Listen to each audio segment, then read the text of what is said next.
24 hours. How big a deal is it to add those two guys? Yeah, I mean, I think again, like we've talked about it. I think every offseason, a little different paces, and we've been patient, and ultimately we added, adding Kyle Hart gives us another starting pitching option, left-handed, a guy that looks like he made some adjustments in Korea last year. And I think in general, like we like the group we have here in our camp, but we know that we're always going to be looking for opportunity, and especially from a starting pitching standpoint, we know we need a lot of options, and need guys to take innings and quality innings, and that's been our focus over the last couple of weeks. How challenging or not challenging was it to get the deals done the way you've done them? Be it Michael King, where you structured it the way you did, Pivetta would structure the way it is, to help with the cash flow. Yeah, I mean, I think again we have a creative group. Our baseball ops team.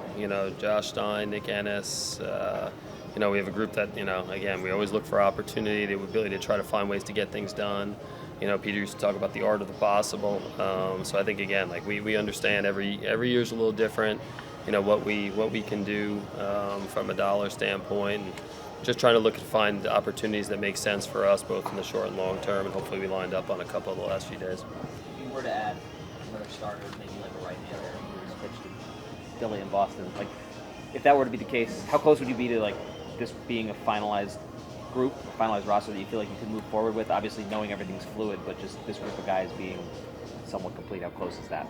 Yeah, I don't think it's ever really like final. I mean, I think we saw that last year with we got to the end of spring training and made a trade, and we got to the beginning part of the season and made another deal with Luis Arise. But I think in terms of the pitching side, there's still good pitchers that are out there. So I mean, I think at the end of the day, we still have an active conversations with with different guys that are on the market to different levels, some non-roster type possibilities, still some guys that we would have some big league consideration to.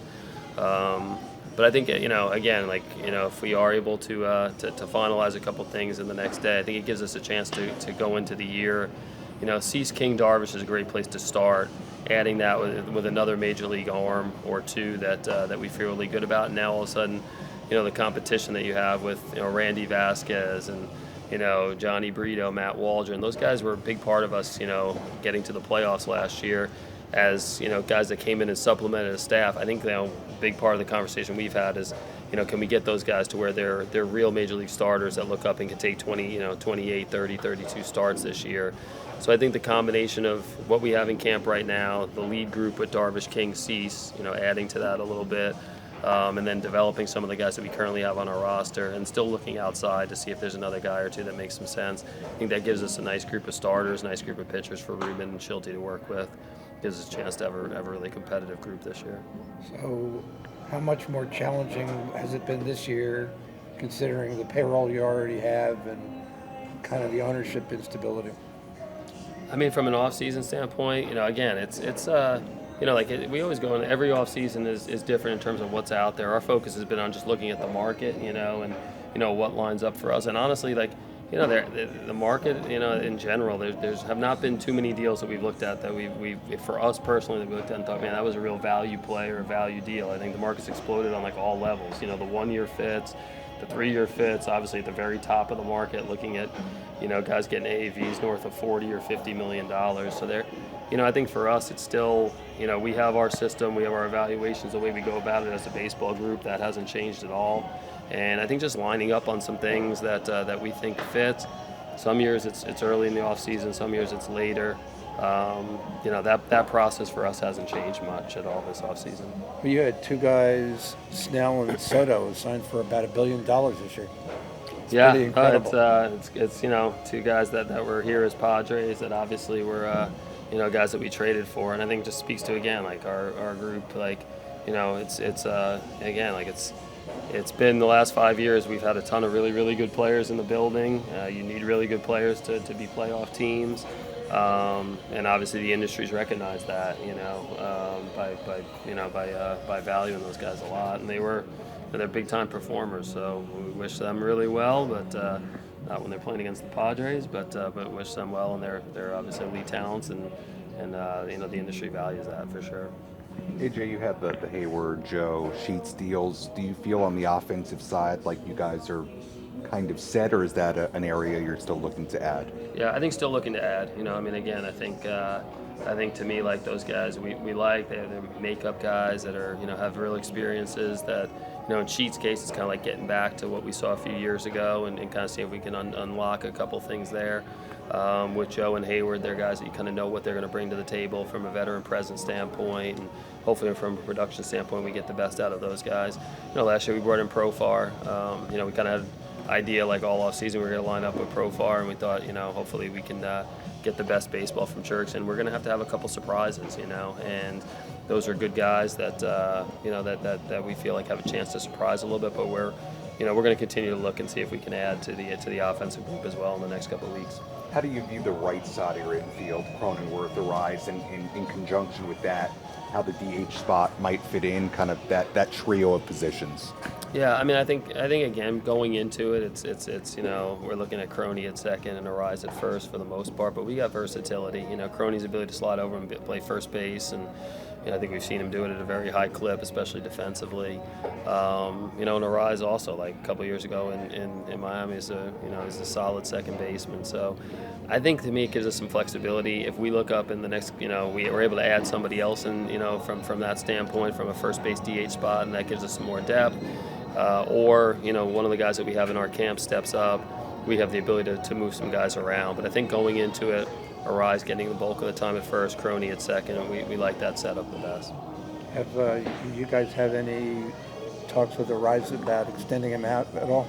Yeah, I don't really want to get into that's just as policy, like get into like anybody's personal situation and their contract situation. I think Luis knows we value him a ton. I mean, we obviously made a big trade for him. I don't know if this is true, but Schulte said in one of our kickoff meetings yesterday that when we got Luis, after the time we got Luis, we were the best team in baseball. But he knows what we think about him. He knows we'd love to have him here, and leave it at that. From my discussions with him, he wants to stay here too.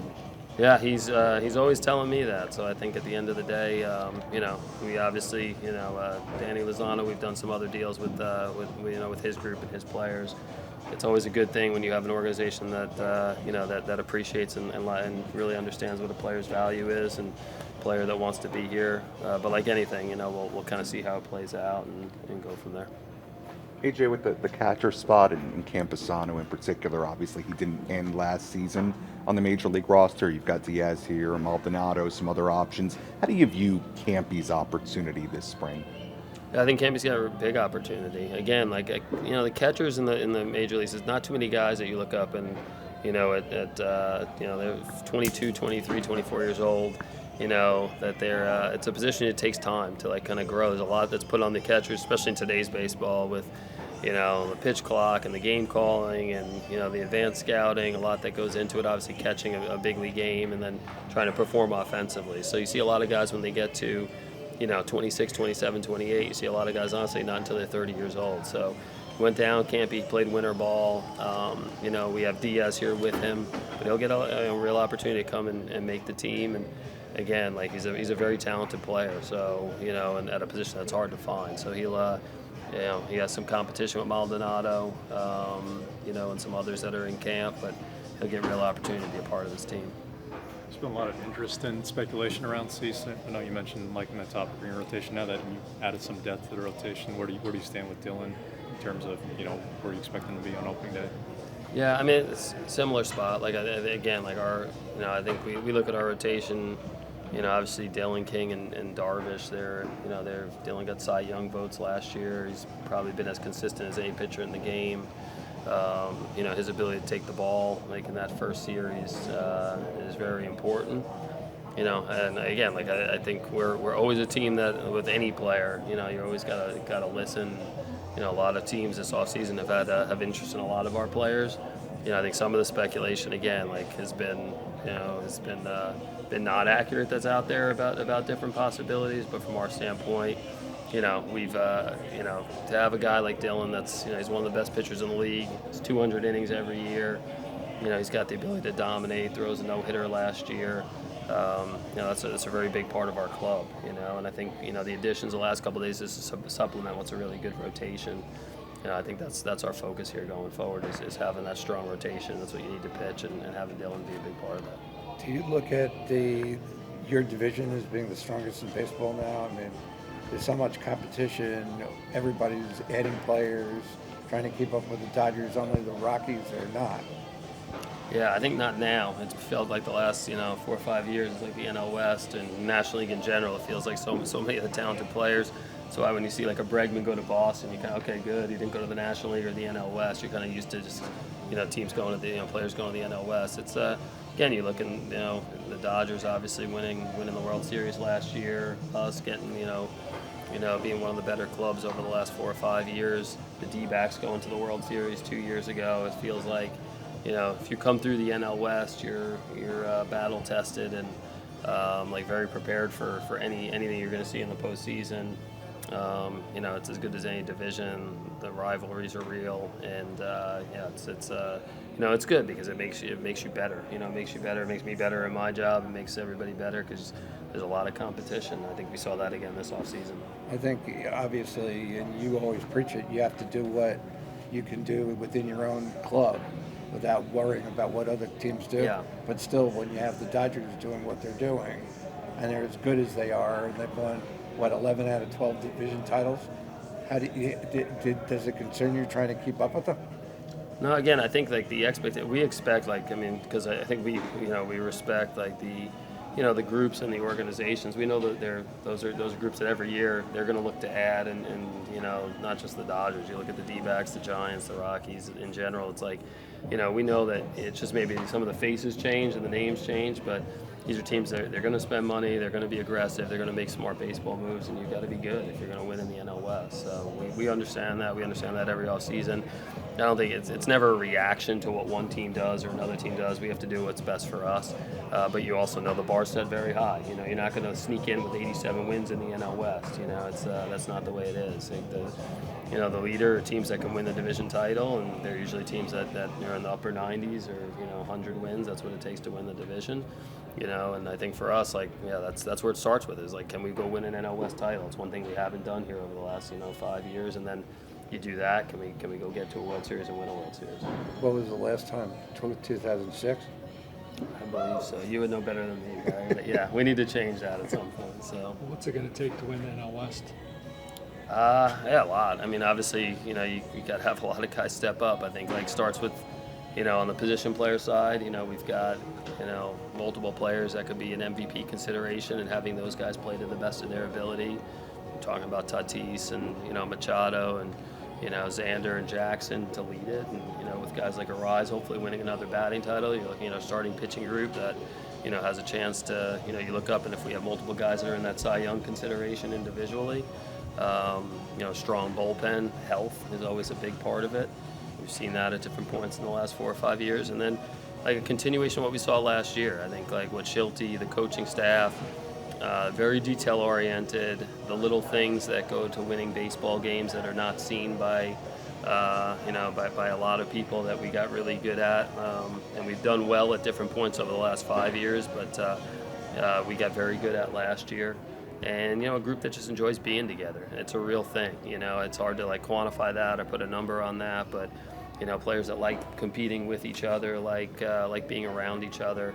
I think all those things, like having some elite talent and players that go out and perform well, and then, having some attention to detail and doing it a little bit better than some other groups. And then just having some players that enjoy competing and doing it for the fans of San Diego, and, taking advantage of an unbelievable atmosphere that we have at Petco. I think you look up at all those things. If a lot of those are a lot of those boxes are yeses and checked, I think we're going to have a very successful year and a team that can win a division title. You have a new control person soon, I guess. He's been approved. How much has that provided any clarity with the plan going forward as far as budget or anything like that? Yeah, it's been. It's been very similar in terms of the whole. Everything in terms of nothing has really changed over the last year in terms of since Peter's passing. Myself, I report to Eric Kutsenda. I think that's still in place here for the next 30 days, and then. In terms of how we've gone about things over the last season and really this off season in terms of my responsibilities, the communication, talking about our team, our roster, the possibilities that are out there. there's been no real differences here over the last year, and nothing really over the last off season.